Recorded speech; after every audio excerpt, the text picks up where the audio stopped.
ಆಕಾಶವಾಣಿ ಪ್ರದೇಶ ಸಮಾಚಾರ ಓದುತ್ತಿರುವವರು ಆರತಿ ದೇವಶಿಖಾಮಣಿ. ರಾಜ್ಯ ಆದಿವಾಸಿ ರಕ್ಷಣಾ ಪರಿಷತ್ ರಾಜ್ಯದ ಆದಿವಾಸಿ ಸಮುದಾಯಗಳ ಹಕ್ಕು, ಸಮಸ್ಯೆ ಹಾಗೂ ಅಭಿವೃದ್ಧಿಯ ಅಗತ್ಯತೆಗಳ ಕುರಿತು ಹೋರಾಟ ಮತ್ತು ಜಾಗೃತಿ ಮೂಡಿಸುತ್ತಿರುವುದು ಶ್ಲಾಘನೀಯ ಎಂದು ಲೋಕೋಪಯೋಗಿ ಖಾತೆ ಸಚಿವ ಸತೀಶ್ ಜಾರಕಿಹೊಳಿ ತಿಳಿಸಿದ್ದಾರೆ. ಧಾರವಾಡ ಜಿಲ್ಲೆ ಹುಬ್ಬಳ್ಳಿಯ ನೆಹರು ಕ್ರೀಡಾಂಗಣದಲ್ಲಿ 32ನೇ ವಿಶ್ವ ಆದಿವಾಸಿ ದಿನಾಚರಣೆ ಹಾಗೂ ಆದಿವಾಸಿಗಳ ಕಲಾಮೇಳ ಉದ್ಘಾಟಿಸಿ ಅವರು ಮಾತನಾಡಿದರು. ಇಂದು ವಿಜಯನಗರ ಜಿಲ್ಲೆಯಾದ್ಯಂತ ರಾಷ್ಟ್ರೀಯ ಜಂತುಹುಳು ನಿವಾರಣಾ ಕಾರ್ಯಕ್ರಮ ಆಯೋಜಿಸಲಾಗಿದೆ.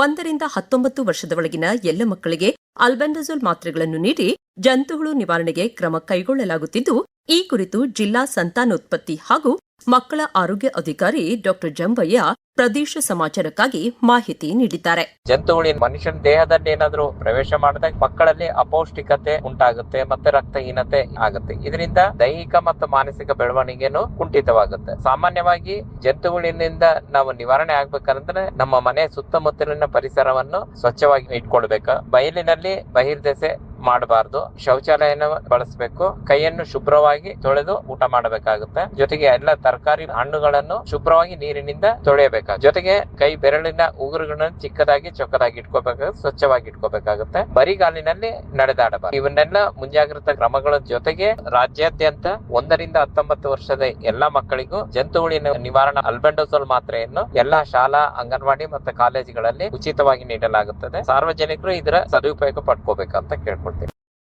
ಮುಖ್ಯಮಂತ್ರಿ ಡಿಕೆ ಶಿವಕುಮಾರ್ ಇಂದು ಕೋಲಾರ ಜಿಲ್ಲೆಯ ಮಾಲೂರು ತಾಲೂಕಿಗೆ ಆಗಮಿಸುತ್ತಿದ್ದು, ಸುಮಾರು 3,200 ಕೋಟಿ ರೂಪಾಯಿ ವೆಚ್ಚದ ವಿವಿಧ ಅಭಿವೃದ್ಧಿ ಕಾಮಗಾರಿಗಳಿಗೆ ಚಾಲನೆ ನೀಡಲಿದ್ದಾರೆ. ಕಾರ್ಯಕ್ರಮದಲ್ಲಿ ಉಪಮುಖ್ಯಮಂತ್ರಿ ಡಾ ಜಿ ಪರಮೇಶ್ವರ್, ಜಿಲ್ಲಾ ಉಸ್ತುವಾರಿ ಸಚಿವ ರಾಮಲಿಂಗಾರೆಡ್ಡಿ ಸೇರಿದಂತೆ ಹಲವು ಸಚಿವರು ಪಾಲ್ಗೊಳ್ಳಲಿದ್ದಾರೆ.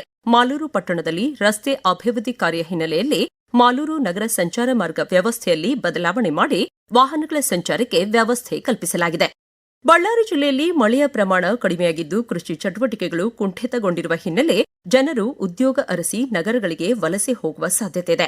ವಿಕಸಿತ ಭಾರತ್ ಗ್ರಾಮೀಣ ಉದ್ಯೋಗ ಖಾತ್ರಿ ಹಾಗೂ ಜೀವನೋಪಾಯ ಮಿಷನ್ ವಿಬಿಜಿರಾಮ್ಜಿ ಯೋಜನೆಯಡಿ ಕೆಲಸ ನೀಡುವ ಮೂಲಕ ವಲಸೆಯನ್ನು ತಡೆಯಬೇಕು ಎಂದು ಗ್ರಾಮೀಣಾಭಿವೃದ್ಧಿ ಮತ್ತು ಪಂಚಾಯತ್ ರಾಜ್ ಖಾತೆ ಸಚಿವ ಈಶ್ವರ್ ಬಿ ಖಂಡ್ರೆ ಅಧಿಕಾರಿಗಳಿಗೆ ಸೂಚಿಸಿದ್ದಾರೆ.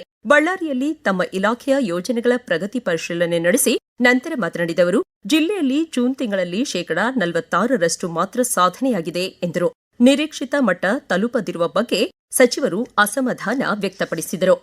ಹಾವೇರಿ ಜಿಲ್ಲೆಯಲ್ಲಿ ವಿಕಸಿತ ಭಾರತ ಗ್ರಾಮೀಣ ಉದ್ಯೋಗ ಖಾತ್ರಿ ಹಾಗೂ ಜೀವನೋಪಾಯ ಮಿಷನ್ ವಿಬಿಜಿರಾಮ್ಜಿ ಯೋಜನೆಯಡಿ 13,24,762 ಮಾನವ ದಿನಗಳ ಗುರಿ ಇದ್ದು, ಈವರೆಗೆ 5,56,860 ಗುರಿ ಸಾಧಿಸಲಾಗಿದೆ ಎಂದು ಜಿಲ್ಲಾ ಪಂಚಾಯತ್ ಮುಖ್ಯ ಕಾರ್ಯನಿರ್ವಾಹಕ ಅಧಿಕಾರಿ ದಲ್ಜಿತ್ ಕುಮಾರ್ ತಿಳಿಸಿದ್ದಾರೆ.